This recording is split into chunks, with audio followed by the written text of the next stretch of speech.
Internets, hello you absolute lovelies. Let's talk all about The Last of Us Season 2, Episode 3, a very melancholic and somber experience, but still such captivating, incredible storytelling. Going to be diving all in as someone who hasn't played the games, played a little bit of the first game, have not touched the second game, but really loved the first season. So I'm coming this as a fan of the show, very casual knowledge of what's going on, and very invested. Really impressed with this show so far. But if you haven't watched my other reviews, check them out. If you're new to my page, please hit that subscription bell. We are rapidly approaching 50K. When we hit 50K, gonna do a 50 comic giveaway because this page is all about movies, TV, and comics. So if any of that is your cup of tea, please do join me. I'm gonna do each and every one of these, as well as Andor, as well as lots of movie reviews, doing Thunderbolts review on Tuesday. Lots of stuff to come. Also, please like this video, and most of all, let's have a conversation in the comments below. Let me know down below what you thought of The Last of Us Episode 3. All right, let's talk about it.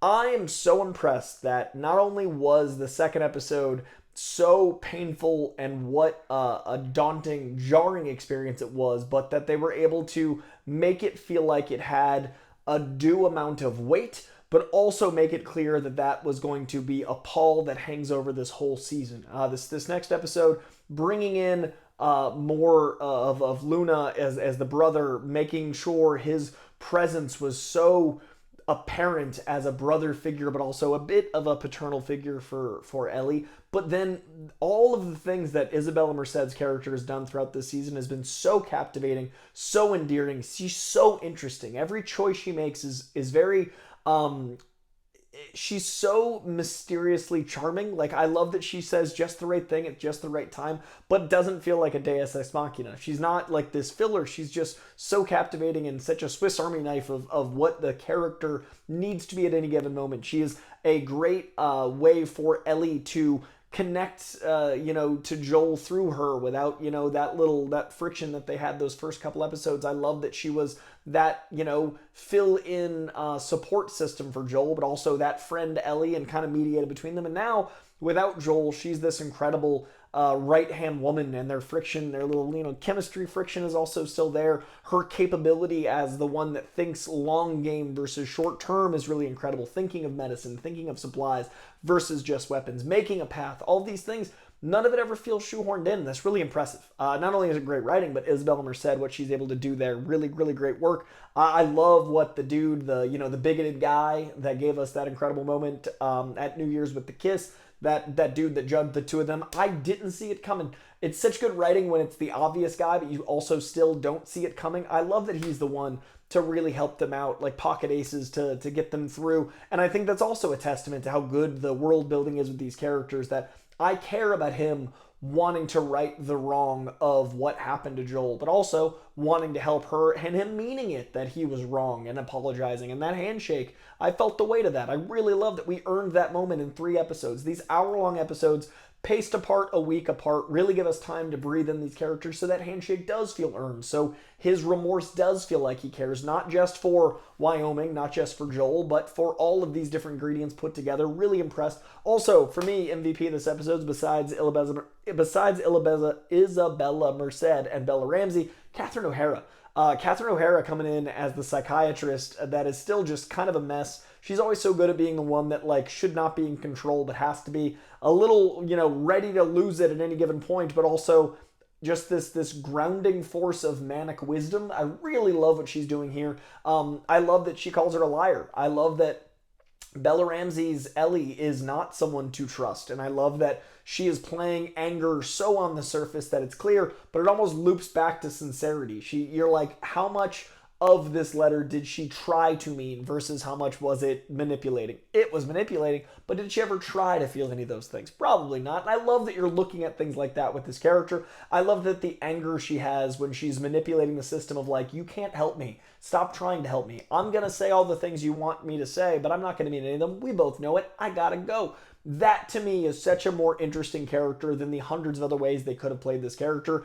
I also think this episode, I do feel the 5-year age difference in Ellie from season 1 to now. Something about the first 2 episodes, it wasn't connecting to me. I think it was like her trying to sound tough by swearing, which again, I'm sure is in the game, but in the situation she used them, I even said it in the last review, it sounds like a white rapper trying to be hard. Like she felt like the defensiveness was someone trying really hard, and I know that's part of the character, but it also felt like an actress trying to be someone trying to be hard, and I really like that here. I'm feeling the growth of the character. I'm feeling her trying to be, connected, but also having all this rage inside her. I'm feeling her connection to Isabella Merced.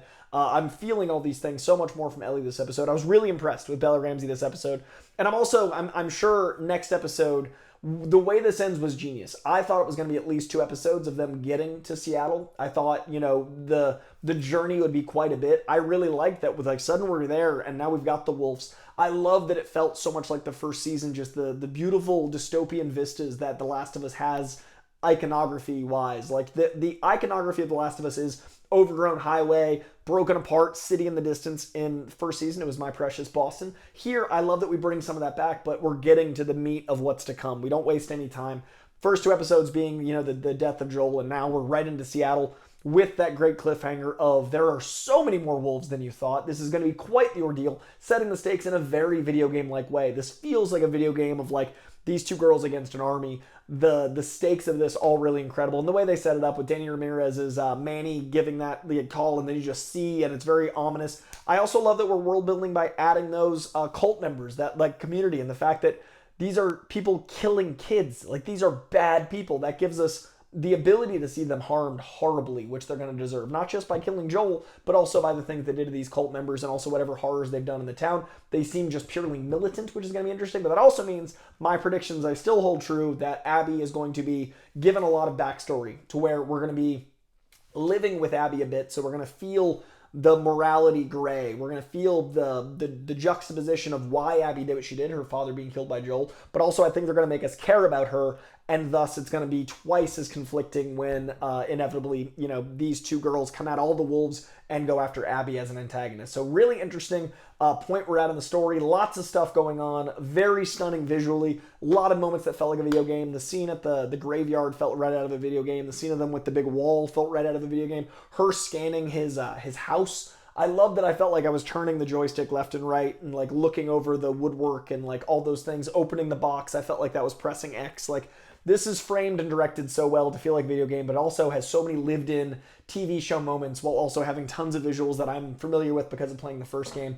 Really masterful work. Really enjoyed this episode. I was wondering how they're going to have the fallout of Wyoming go. I'm really impressed with how it felt. It felt earned. It felt lived in. This episode, like I said, felt melancholic. Very heavy episode. Really impressed with this show. I am excited to keep going. Like I said last week, I usually don't love the darker stuff unless it's a dark comedy or, these kind of commentaries. But the morality of this, the ethics of this, all of this has me so interested in where it's going to go. Really impressed with this show. Let me know in the comments below what you thought of Season 2, Episode 3. Let me know, don't tell me anything. I please stay spoiler free. I'm enjoying watching this as a fan that doesn't know what's going to happen next. But please let me know what you thought of this episode. If you played the game or not, please just keep it to 1, 2, and 3. What did you think of Bella Ramsey and Isabella Merced in this episode? What did you think of Catherine O'Hara? What did you think of Luna killing it as the brother? What did you think of that grumpy guy that's getting his bigotry redemption through trying to do the right thing and vengeance maybe being the answer? Oh, and that justice scene. Really impressed there. Her playing that both ways. Really impressed top to bottom. So really solid stuff. She should have gotten more than 3 votes. Come on, town of Wyoming. Let me know in the comments below. Please leave a like. Please subscribe if you're not already. And I'll see you next week for more. I will see you on Tuesday for episodes 4, 5, and 6 of Andor. And I will see you next week for This Week in Comics, as well as Thunderbolts reviews coming, non-spoiler, completely no spoiler review for Thunderbolts coming on Tuesday, spoiler coming on the weekend. So lots of stuff on this page this week. Hit the subscription bell. Much love. I'll see you guys soon. Bye.